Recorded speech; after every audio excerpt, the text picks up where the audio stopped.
سلام، روزتان بخیر، وقت بخیر. بازم به کانال ما خوش آمدین. بیستمن اسم از فرزاد رئوفی، اهل افغانستان. کسایی که فارسی زبان است میتونه کانال ما رو دنبال کنه، سابسکرایب و لایک یادتان نره. میتونین موضوعی که میخواین درباره‌اش ما براتون سرچ کنم یا صحبت کنم یا کدام موضوع مخصوص خودتان داره که فکرتان است میتونم براتون ویدیو جور کنم. امروز یک ویدیو براتون جور کردیم مخصوص به افراد خاص، کسایی که خاص هستن، کسایی که میخواین خاص باشن، کسایی میخواین خاص زندگی کنن. وقتی افرادی که میخواین خاص زندگی کنن در فکر هیچ چیز نباشه، سختی ها رو تحمل کنید. آدمای سخت همیشه وقت مرد میبره. کسایی که نازدانه باشه بچه ممی و دیگه آدم حساب نمیشه و بچه ممی هنوز مثل دختر ورستن. امروز براتون از اندرو تیت، یک فرد پولدار که به اسلام رو آورد و مسلمان شد و اسلام قبول کرد و هر روز به من ایمیل حرفهایش میایه و من میبینم ایمیلهایش رو تعقیب میکنم و همگی ایمیل میکنه، حرفهای انگیزشی میزنه. امروز میخوایم یک ایمیلش براتون بخوانم. میگه به طور کامل چقدر سخت زندگی میکنید. سخت زندگی کردن، انسان های سخت زندگی میکنن، واقعا مگه خنده میکنن، تمایل به زندگی داره، واقعا میخواین زندگی کنن. وقتی که میخوای زندگی کنن افراد خاص باشی، هیچ وقت برات نمیگه کسی که تو افراد خاص، تو فرد خاصی هستی. همیشه باید ایره سر مردم بقبولونی، مردم باید قبول کنن. کسی برات میگه تو آدم کار خراب میکنی، نمیتونی تو برسی، از اون انگیزه بگی جنبه مثبت شه، ببین که تو را قبول کرده، تو فردی هستی، خاص هستی، توانا هستی، میتوانی. با من هفته پیش من یک جای رفتم، امروز یک نفر شیشه بودیم صحبت میکنیم، با من گفت مرد میلیاردر کجا هستی؟ من خوشحال شدم، در صورتی که خنده میکرد سر من مزود تمایل گرفتم به زندگی، فهمیدم که مرا قبول کرده، من میتونم این کار کنم، من میتونم پولدار شم. پس میخوایم، آرزو دارم با آرزوهایتان برسین و همیشه وقت چیزایی که میخواین تعقیبش بکنین. نکنین که من میتونم. همیشه وقت تکرار کنین من میتونم. پر قوی، پر قدرت، احساس برش بده. شما احساس داری، میتونی احساس کنی. وقتی یک چیز رو احساس کردی بر دیگه عادی میشه، میتونی او را به دست بیاری. وقتی نتونی احساس نداشته باشی درباره‌اش، فقط بگی من میتونم این کارا کنم، بس حالا دیگه چیز نمیشه. دیگه میگه آرامش برای ضعیفان که نمیتونن فشار را تحمل کنن بگذارین. وقتی پیر میشون آرزو میکنن ای کاش سخت در زندگی سختی میکشیدم و آرزو داشت که سختی بکشد تا بهتر زندگی کنم. میبینیم مردم های کسایی که زیاد آسانی میکشه، شاید پدرش پولدار باشه اما خودش نمیتونه چیزی شود، فقط از پول پدر استفاده میکنه. بی چیز خوبی نیست. فقط از پول پدر اگه میخواین استفاده کنین دیگه بی چیز خاصی نیست. باید خودتان پولدار شید. یک مطلب من خواندم میگه فقیر به دنیا آمدن گناه ما نیست. انسان اسم ما در دست ما نیست، کس ما رو چی میذارن، چی به نام چی ما رو صدا میکنن.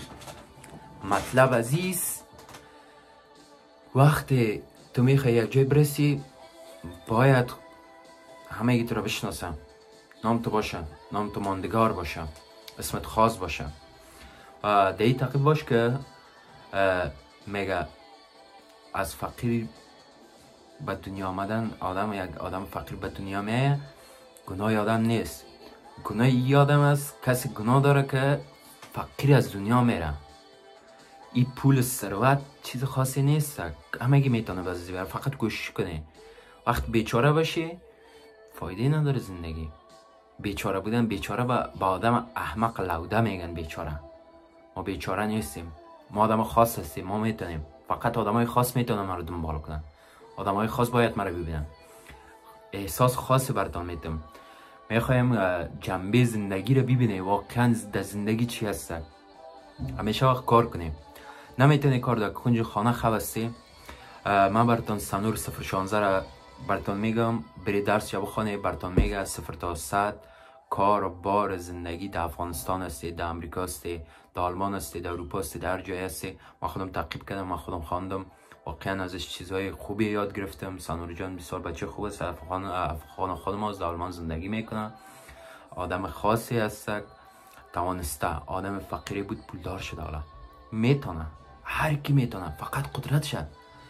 کسایی که به حرف ما گوش نمیکنه، من برش حرف نمیزنم، حرف ما مفتی نیست برش. آدم احمق حرف آدم بالغ گوش نمیکنه. چون من 23 ساله هستم، کسی حرف ما رو گوش نمیکنم، او آدم احمق هست. چون من امرا یکی گپ میزنم، جنبه که میفهم او ای گپ میفهمم، من برش میگم، ای دیگه جنبهش بر من میگه، من همهش میفهم، من بلد میشم. چیزای نو یاد گرفتن بهتر است که از اینکه فهمید چیزای سابقه. همیشه وقت من خوش ندارم هر روز از یک را برم، خوشم نمیاد. میخوایم چیزای جدید تجربه کنم. زندگی همی است. میتونین با پول نمیشه خوشبختی را خرید، اما میتونین با پول بدبختی را بفروشین. بدبختی را وقتی با پول فروختی، خوشبختی خودش با طرفت میاد. نمیشه انسان ها همیشه وقت همه چیز نمی داشته باشن. نیاز نیست که تو همه چیز داشته باشی. 99% انسان ها فقط به چیزی که دارن فکر نمیکنن، به چیزی که ندارن، به 1% که ندارن فکر میکنن. 99% که داری میتونی از او استفاده کنی. انسان احمق، انسان لوده میایه امرای تو گپای احمقانه میزنه، فکر تو رو تغییر میده. به درد نمیخورم. رفیقم، دوستم، بیادرم، وقتی این ویدیو رو تماشا میکنی بفهم که تو آدم خاص هستی. من توانستم 2 سال تصمیم گرفتم، 3 سال عملی کردم، 5 سال، تقریبا 5 سال زندگی من ماندم سر یک کاری را تانستم واقعا کردم. من روز با خود تجویز کردم میتونم. فرزاد میتونی هم کارم. من تانستم. یک فایتر افریقایی است، فایت میکنه در یو اف سی. من او را دیدم در یک پخش پرسیج بود. من زیاد در چینل ها، مثلا در اینستاگرام یک کم فعالیت دارم، دیگه چینل ها ندارم. میتونین در اینستاگرام ما برین و چی میگه توییتر و چیزام دارم، میتونین پست های جدید مرا ببینین. چیزای انگلیسی پخش میکنم. فقط سایت اینستاگرامم شخصی است که کمی شخصی کار میکنم، مثلا خانوادگی فامیلی است.